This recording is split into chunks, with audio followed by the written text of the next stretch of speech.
Boom! What's up sa inyo mga lods, no? At panibagong video na naman po tayo mga lods, no? Ngayong araw to mga lods ay mag-share na naman ako ng bagong trending na issue na naman mga lods. Saan pa nga ba mga lods? Sa TikTok mga lods. Meron na naman kasi nagka-trending ngayon mga lods sa TikTok, no? Na isang content creator mga lods na binubuli ng isang CEO. Ito kasing content creator na to mga lods, no? Ay nag-review ng product pero negative yung mga nasabi niya sa product na yun mga lods. Pero sa video na yun mga lods, no, nagbigay lang naman siya ng honest review niya while using the product mga lods. Para siyang pintura. Ayan siya. Binudol niyo ako guys to try this sunscreen. Pero ito yung itsura niya. Ito yung merong sunscreen. Ito yung wala. So guys correct me if I'm wrong. Baka mali lang yung tinype ko. Tinype ko yung name ng sunscreen. By the way, this is the Suki sunscreen. And nung chinek ko, no records found. Again, baka iba lang yung name. Let me know kung this is FDA approved. Again, this is the Suki sunscreen. Medyo viral siya sa TikTok. I bought this for only 129 pesos for 100 grams. Unbelievable. Para siyang pintura, guys. I hate it. Nagkakaroon siya ng white cast and peeling, guys. Ayan o. Ayan o. Para nagbabalat-balat yung face mo. Ayan. Again, kung gusto mo tong sunscreen na to, continue using it. For me, it's a big no. Bilang isang content creator mga lods, no, wala naman ako nakita na paninira dun sa product na yun. Nagbigay lang naman siya ng honest review niya dun sa product na yun mga lods. No? At opinion niya yun mga lods. No? Base sa experience niya yun mga lods. Hindi naman lahat kasi ng product na nire-review namin ay okay para sa amin mga lods. Maaaring okay sa inyo mga lods. Pero yung tinik namin yung product eh, hindi okay sa amin. Kaya sasabihin namin kung ano yung experience namin at kung ano yung totoo. Ang pangalan nga pala ng content creator na ito mga lods ay si John Bryant Korea, also known as JBV Korea. At ang name ng kanyang TikTok ay Wear Sunscreen mga lods. Kaya yung mga product na nire-review niya ay about sa mga sunscreen mga lods. At ito na nga mga lods yung reaksyon ng CEO ng product na nireview ni JBV Korea mga lods. At talaga namang ewan ko kung anong magiging reaksyon nyo rin sa mga sasabihin ng CEO na to. Take note mga lods, no? Hindi lang yung CEO yung nagsasalita dito. Pati yung mga live seller niya. May honest review bang intention mo talagang siraan ng produkto? Si Netch Ite, ang aklang mukhang mama. Ay! Uy! Ay na! Si Netch Ite ang kumapit sa patalim na content creator Puno. Yan na. Pag intention mo talagang siraan yung produkto, masisira mo talaga yun. Yes. Diba? Hindi yung sinasabi niyong honest review kuno. Uy, ikaw! Nakita niyo yun? Pag gano'n niya. Ano ba yan? Grabe, hindi sa amin yun Alam mo, hindi mo ba afford uminom ng pampabab, diba? Ano yun? Hormones? Okay lang gumawa ka ng content na gano'n, okay? Pero, pag may magde-defend or may magko-commit ng positive, huwag mo sanang i-delete. Kasi Masyado kang nagpapabida eh. Sinitch Ite kaya siya. Yes. Wag mo, wag mo kong nandito ka pa oh. Ha? Tabi ka ng kuko. Uy, wag mo naman sasabihan na madumi siya sa kuko. Ay, wala ba? Kasi nakaganon siya, Ay? Para naman siya pito Ala? Parang babaihan naman, pero yung bigote patubo na. At yun na nga mga lods, no? Narinig nyo naman yung mga pinagsasabi ng mga live seller at ng CEO mga lods, no? Ng product na yun. Doon sa tao. Para sa akin mga lods, no? Parang below the belt naman yung mga pinagsasabi ng CEO. Mga live seller niya, no? Doon sa tao. Kasi yung product lang naman yung na-review nun ng tao Ba't pati pagkatao ng nung content creator, dinamay nila, no, mga lods. Parang sobrang below the belt na. Grabe naman yung pambubuli na sinabi nila doon sa tao. Gumawa lang naman ng honest review yung tao. Tapos ganun na yung mga sinasabi nila. Parang sumusobra yung mga sinabi nila, mga lods. Pero kung ako yan, mga lods, bilang CEO, hindi ko napapatulan yung video niya, mga lods. Normal lang naman na makatanggap tayo ng mga negative feedback, mga lods.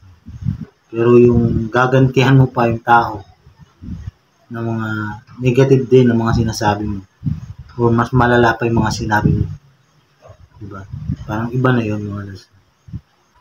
At matapos nga mag-viral din yung sinabi ng CEO at ng mga live seller dun sa content creator, mga lods. Ilang araw, mga lods, ay nag-public apology naman sila, mga lods, dun sa tao. Yan si Wear Sunscreen. Kung nanonood ka man ngayon, humihingi ako ng pasensya sa iyo. Sorry. Kung hindi mo nagustuhan yung sunscreen ko, yun yung pinaka-worst na sunscreen na na-try mo, na-review mo. I am very sorry, okay? Tapos, doon lang talaga ako medyo na-off kasi nga, dinidelete mo yung mga comments, positive comments, doon sa post mo na honest review. Okay? Doon lang talaga ako na-trigger. Honestly, ayan, mamatay pa ako. Doon lang talaga ako na-trigger kasi nga, bakit mo dinidelete yung positive or mga suki user para ba mas mukhang maging pangit talaga or mas worse talaga, or ano ba talagang intention mo? Siraan ba talaga or ano ba, may nagbayad ba sa'yo? So kung nandito ka man, nangingi ako ng sorry sa'yo. Ay, inulit ko, humingi ako ng pasensya. Sorry kung nasaktan ka sa mga videos na ginawa namin kahapon kasama yung mga live sellers ko. Hindi din namin yun sinasadya kasi wala namang hindi ka naman namin kilala, at saka hindi namin intention na i-bully ka or ano man yung ano. So ayun, nandito po kaming tatlo para humingi po ng sorry, pasensya sa lahat ng mga nasagasaan namin, yung mga taong na-involved here sa aming mga pinagsasabi, sa mga harshment namin, sa mga bullying na sinabi namin, sa mga pambabash namin sa ibang tao. Tao lang din po kami, nagkakamali kami at tinatanggap po namin yun. Pasensya po ulit, sorry po sa inyong lahat. Ayan, so my name is Kim. Ayan, so kilala nyo naman siguro ako. And guys, we made this video na din for awareness na rin para sa lahat ng makakapanood na to, na maging lesson na din sana to sa lahat. Okay, kasi naging lesson na din to sa amin, sa lahat ng mga nangyari sa amin, naging lesson na talaga. And humingi ako ng pasensya, sorry and very sorry to Miss Wear Sunscreen sa lahat ng mga nasabi ko, sa lahat ng mga nabitawan ko salita. Inaamin ko, nagkamali talaga ako at hindi ko talaga siya pinag-isipan yung mga nanggaling sa bibig kong salita. Hindi talaga yun yung behavior ko, as in nagulat din talaga ako. Siguro epekto na rin siya ng mga ng mga comments, ayan, and sa mga sunod-sunod na pangyayari talaga. Again, sorry sa lahat ng mga naapektuhan, sa mga content creators, sa LGBT community, sa ano pa ba, sa mga fans si Miss Wear Sunscreen, and especially to Miss Wear Sunscreen. Sana matanggap mo yung sorry namin.